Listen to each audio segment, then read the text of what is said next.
Olá pessoal, hoje estarei ensinando como fazer uma placa de pressão de madeira, de madeira e de pedra. Pedra é assim, coloco aqui,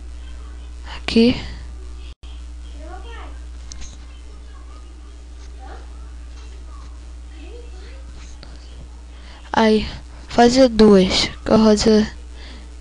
aí só colocar dois, aí pega aqui.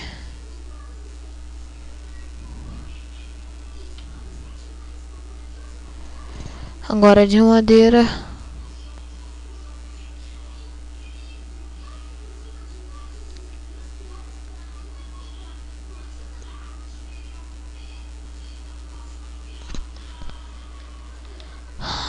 Aqui.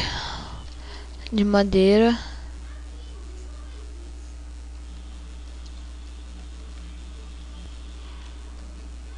Cadê?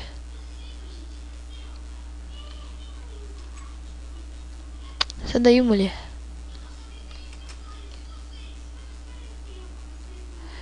Coloca agora pedra na porta de ferro.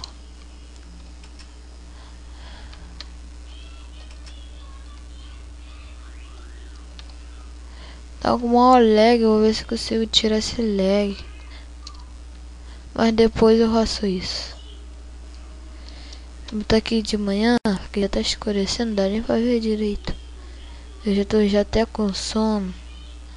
Já é 9h40 da noite. Aqui, ó.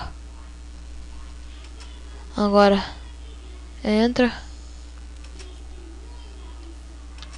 Agora o de madeira.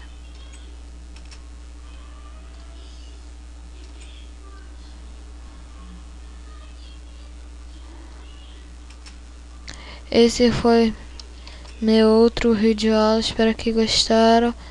Votem em gostei para ajudar o canal para fazer mais vídeo. Valeu.